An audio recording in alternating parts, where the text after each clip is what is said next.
Maka Allah Subhanahu wa taala mengirimkan 124.000 nabi untuk menerangkan siapa sebenarnya Tuhan kita, yang kalau ada masalah datangnya dari Dia, yang bisa menyelesaikan masalah adalah yang mendatangkan hanya Allah saja. Dialah yang berikan rizki, dialah yang menahan rizki, dialah yang mengatur segalanya, dialah yang memiliki segalanya. Wa ma arsalna min qablika min rasul illa nuhi ilaihi annahu la ilaha illa ana fa'budun.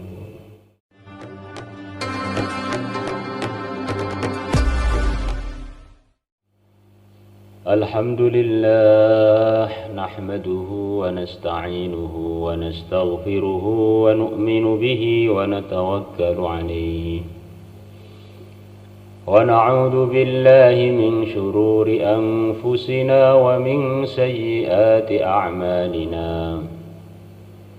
Man yahdihillahu fala mudilla lahu wa man yudlilhu fala hadiya lahu. أشهد أن لا إله إلا الله وحده لا شريك له وأشهد أن سيدنا ومولانا محمدا عبده ورسوله لا نبي بعده. اللهم صل وسلم على سيدنا محمد وعلى آله وصحبه أجمعين. أما بعد، فقد قال في كتابه الكريم: وبشر الذين آمنوا وعملوا الصالحات أن لهم جنات تجري من تحتها الأنهار كلما رزقوا منها من ثمرة رزقا قالوا هذا الذي رزقنا من قبل وأتوا به متشابها ولهم فيها أزواج مطهرة وهم فيها خالدون. وقال النبي صلى الله عليه وسلم: إن الله اختار أصحابي على العالمين سوى النبيين والمرسلين أو كما جاء في الحديث. Teman-teman semua, ukurannya orang itu untung atau tidak untung adalah ukurannya agama ada dalam kehidupannya apa tidak. Maksudnya agama di sini adalah agama Islam. Kalau orang dalam kehidupannya ada agama Islam, maka mulai yang miskin sampai yang raja semuanya untung, semuanya tinggal menunggu panggilan menuju surga.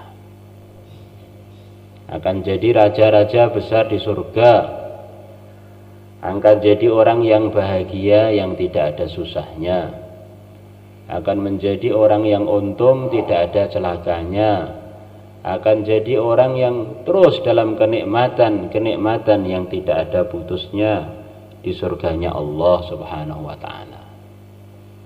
Adapun agama yang selain Islam itu tidak diakui oleh Allah.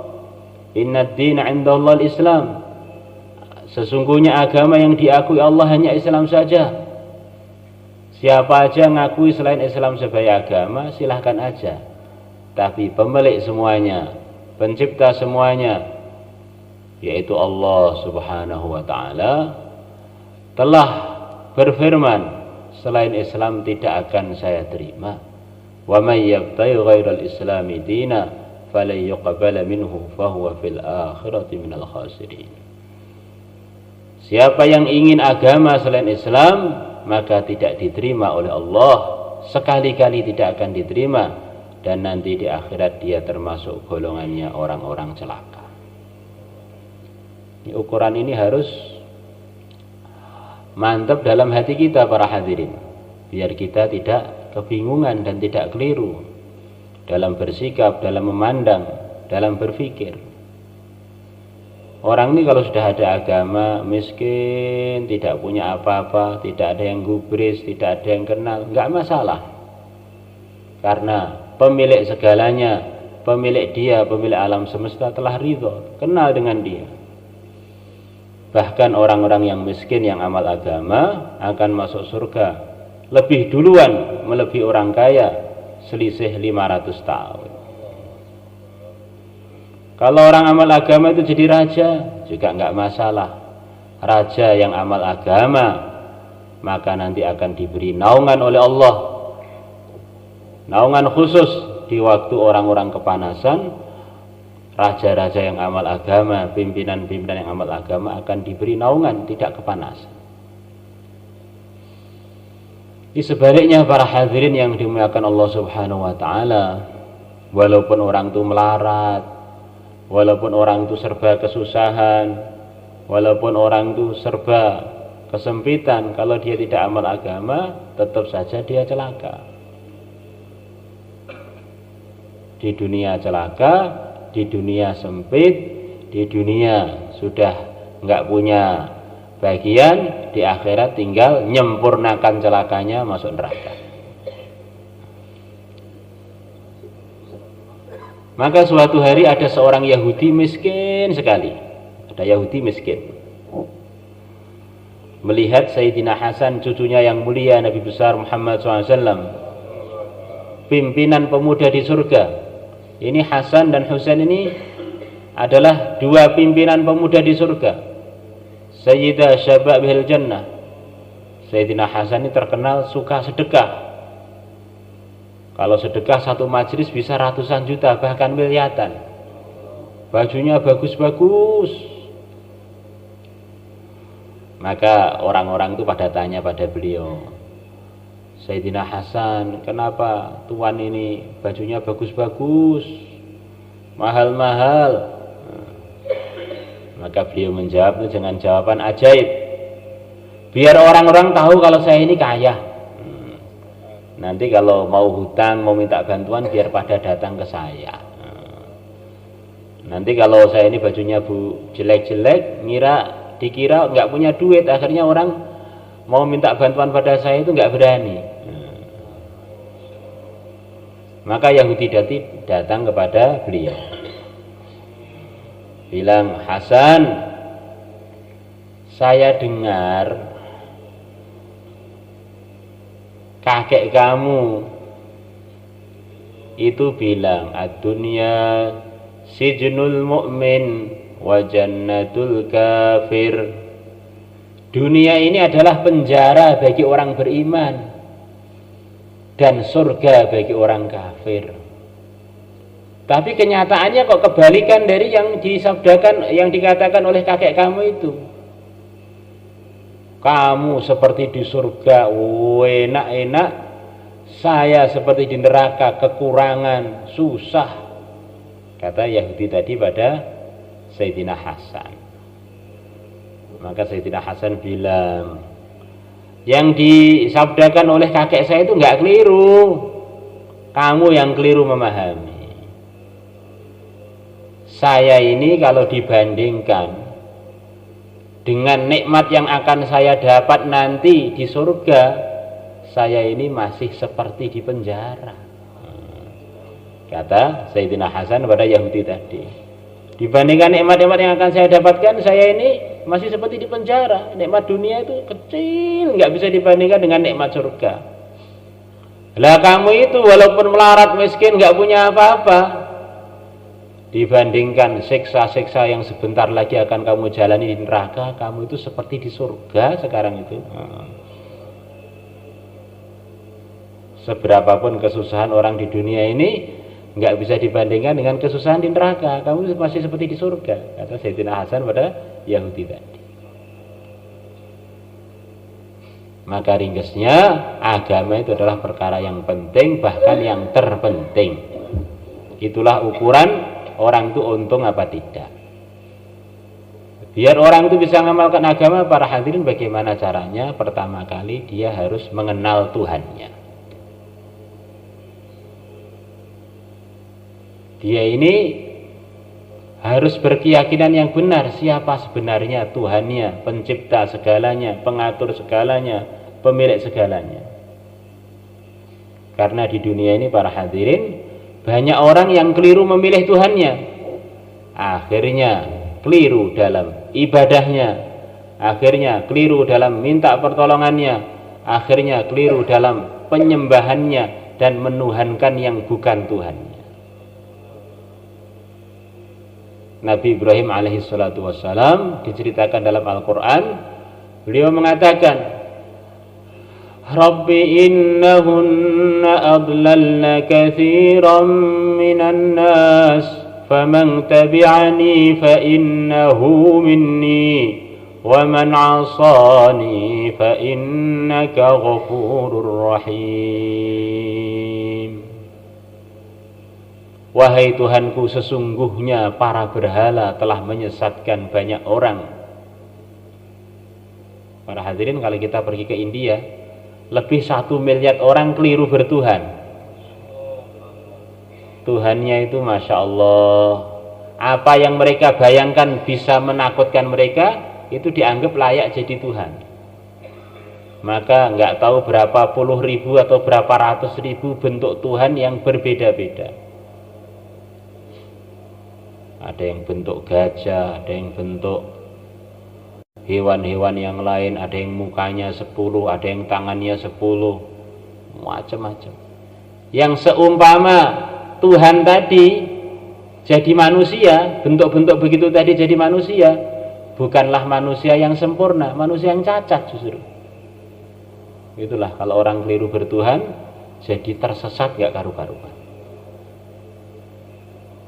Maka Allah subhanahu wa ta'ala mengirimkan 124.000 nabi untuk menerangkan siapa sebenarnya Tuhan kita, yang kalau ada masalah datangnya dari Dia, yang bisa menyelesaikan masalah adalah yang mendatangkan hanya Allah saja.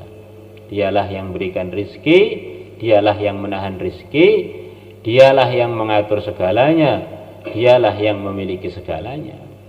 Wa ma arsalna min qablika min rasul illa nuhi ilaihi annahu la ilaha illa ana fa'budun. Semua para nabi, para rasul, langkah pertama untuk mengajak orang kepada agama adalah meluruskan iman kepada Tuhan yang hakiki, kepada Allah subhanahu wa ta'ala. Tidak ada yang hak disembah, tidak ada yang hak ditundui, tidak ada hak ditaati, tidak ada hak untuk ditakuti selain Allah subhanahu wa ta'ala. La ilaha illallah, yang mengatur segalanya. Akhirnya orang itu kalau Tuhannya benar, pilihannya benar, apa yang terjadi? Ada masalah, laporannya pada yang benar, konsentrasinya, sowannya kepada yang benar, yang memiliki segalanya. Akhirnya selesailah masalah-masalah dia. Seumpama belum selesai pun dia tidak pindah ke tempat yang memang tidak bisa mendatangkan manfaat dan madarat, ke Tuhan yang tidak bisa mendatangkan manfaat dan madarat. Maka ada seorang ulama doa sekian puluh tahun, doanya belum dikabulkan. Maka murid-muridnya bilang, Syekh, doa sudah sekian tahun belum dikabulkan, terus nggak usah doa, leren aja. Maka saya tadi bilang, kamu bilang apa? Kalau Allah belum memberi pada saya, selain Allah itu mau bisa apa? Kalau Allah belum beri, ya saya akan doa lagi sampai Allah beri. Kalau Allah nggak beri, ya tetap saya akan doa lagi, karena yang bisa beri hanya Allah. La ilaha illallah. Insyaallah para hadirin. Kemudian langkah yang kedua, kita harus tahu siapa pimpinan kita. Kita tahu Allah sebagai Tuhan kita, pemilik segalanya, pengatur segalanya.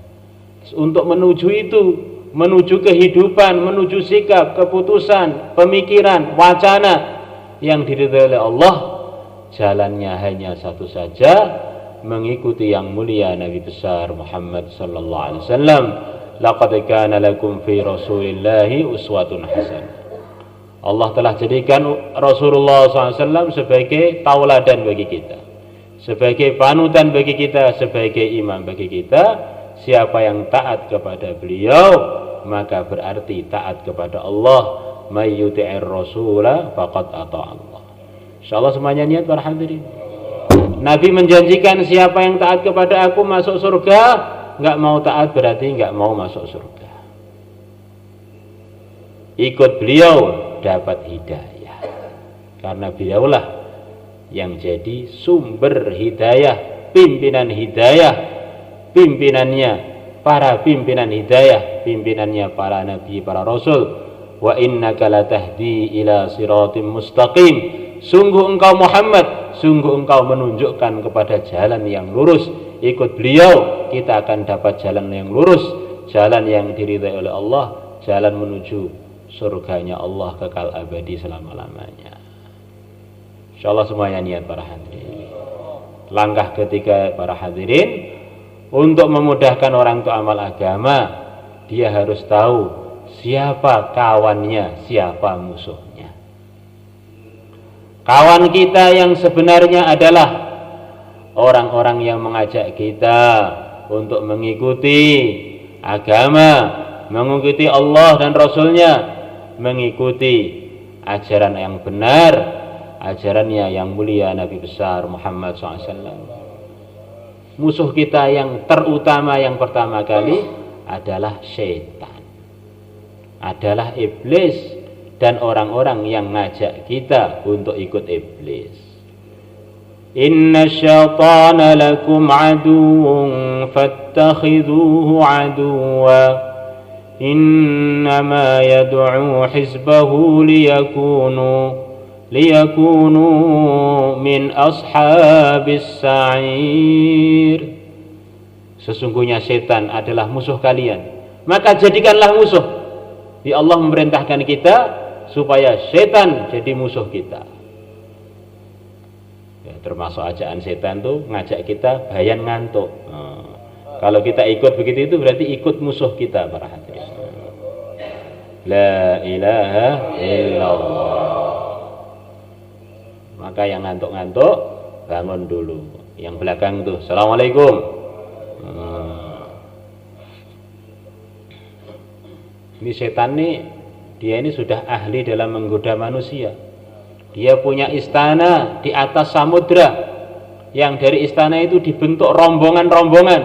Di antara rombongan yang dibentuk adalah rombongan dikirim untuk setahun. Pengiriman rombongan-rombongan setahun dikirim untuk menggoda manusia. Di antara godaannya, ngantuklah waktu bayan.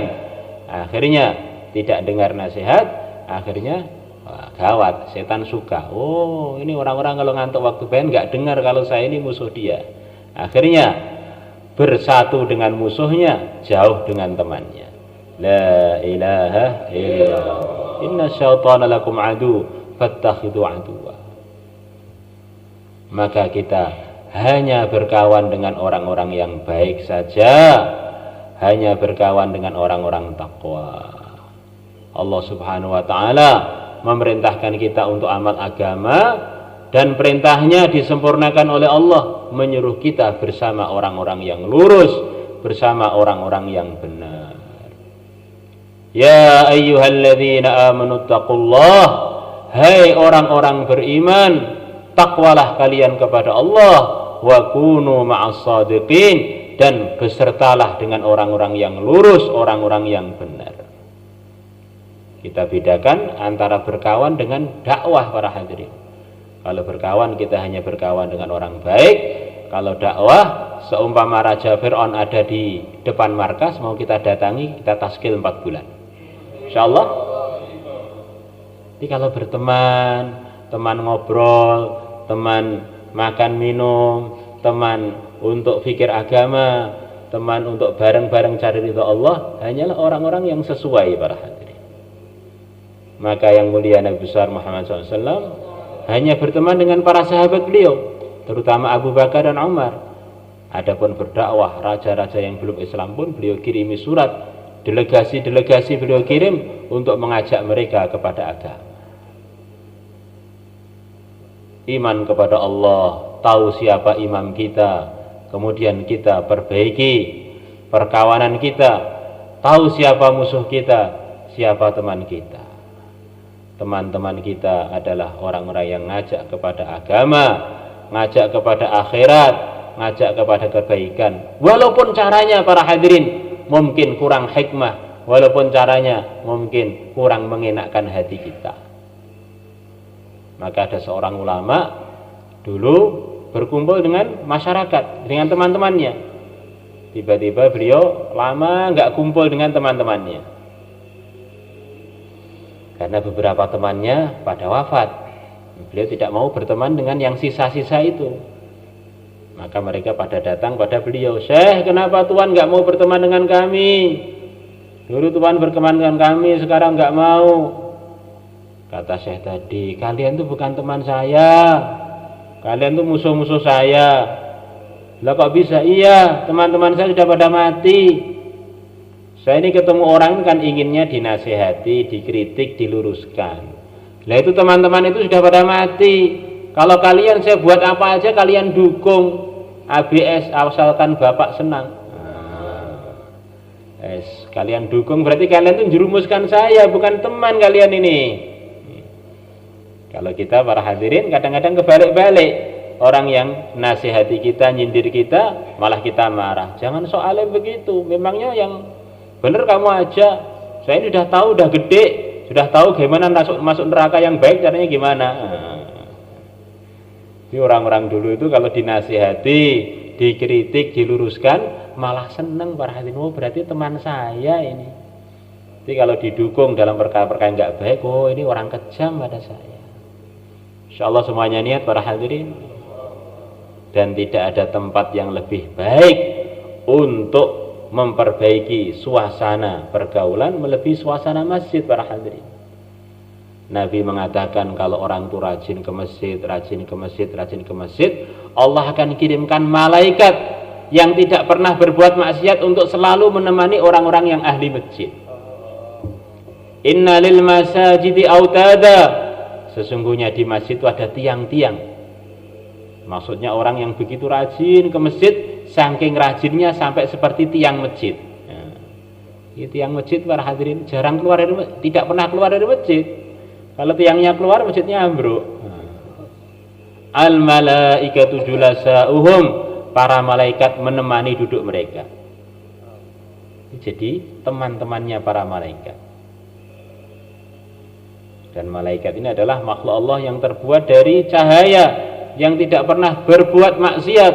La ilaha ma amarahum wa yaf'aluna ma yu'marun. Tidak pernah membangkang perintah Allah walaupun sekali. Hidupnya adalah taat, taat, taat, tidak ada melanggarnya sama sekali. Akan menemani orang-orang yang suka dan rajin ke masjid. Maka kita lihat di mana aja di negerinya orang Islam, orang-orang yang rajin ke masjid mesti jadi orang yang mudah baik, atau paling baik di kampungnya, atau termasuk yang baik di kampungnya itu. Siapa yang tidak baik para hadirin? Orang-orang yang malas pergi ke masjid. Insyaallah kita semuanya niat para hadirin. In ghabu ftaqaduhum, kalau mereka tidak hadir ke masjid, para malaikat nyari mereka, dicari para malaikat. Kemana ini orang-orang ini? Biasanya ke masjid. Oh sakit, oh ini itu. Dulu ada sahabat namanya Imran ibnu Husain. Kalau beliau sakit para hadirin, malaikat datang salam dengan salam yang didengar oleh beliau dan didengar oleh orang-orang yang hadir di dekat-dekat beliau. Assalamualaikum pada datang. Malaikat ini makhluk Allah para hadirin yang ada, maka untuk sebagian hambanya ditampakkan bisa dilihat. Kalau Imran bin Husain tawaf di antara Rukun Yamani dan Hajar Aswad, di situ ada malaikat-malaikat dalam hadis sahih yang selalu mendoakan orang-orang yang berdoa di situ diamini. Amin, amin, amin. Maka kalau Imran bin Husain di situ itu doa, malaikat yang nunggu di situ itu turun salaman dengan beliau. Sudah pernah salaman dengan para malaikat para hadirin. Insyaallah nanti malakul maut kita akan ketemu itu mesti itu. Dan kita akan terkejut nanti malaikat mau datang. Oh, malaikat itu bentuknya begini. Kalau mau mati semuanya akan melihat itu. hatta idza jaa ahadahumul maut qala rabbirji'un. Sehingga ketika malakul maut datang pada sebagian dari mereka, kaget, minta hidup lagi, jangan mati dulu. Dulu saya bayar masih ngantuk terus loh. La ilaha illallah. Assalamualaikum. Insyaallah. Wa in kanu fi hajatin a'anuhum. Kalau orang-orang ahli masjid ini punya keperluan, malaikat-malaikat akan ikut bantu.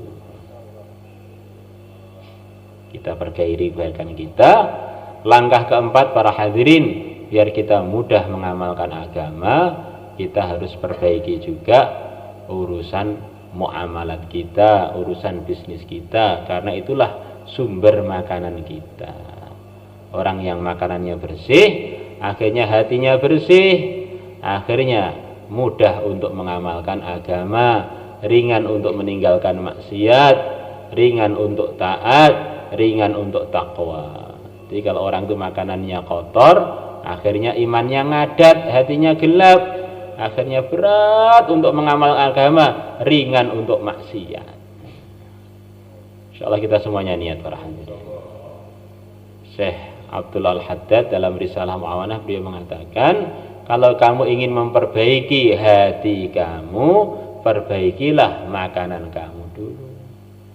Keyakinan yang benar kepada Allah, kepada Rasulnya, perbaikan-perbaikan tadi semuanya kaitannya adalah dengan makanan para hadirin, tidak bisa lepas kaitannya dengan makanan.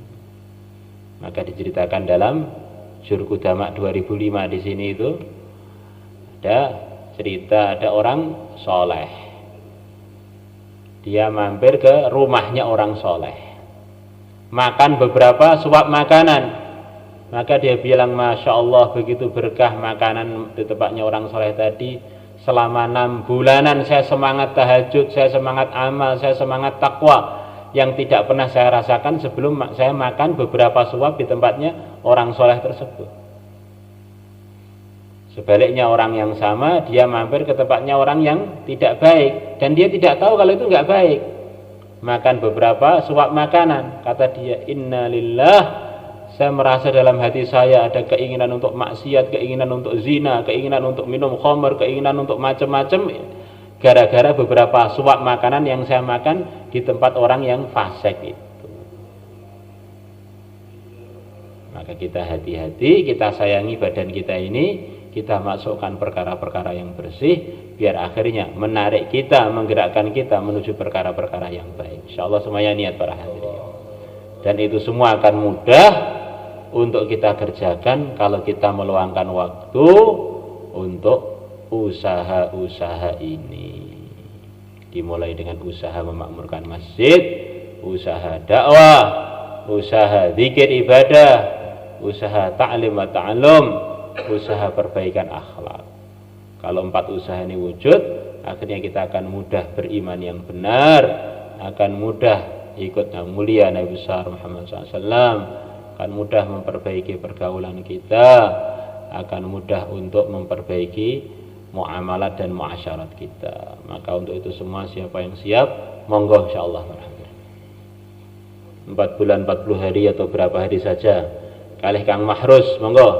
Insyaallah jamaah-jamaah gerak selatan nggih. La ilaha illallah, Allahu akbar. Sisa masa tambah masa, monggo. Kurang lebihnya minta maaf. Assalamualaikum warahmatullahi wabarakatuh.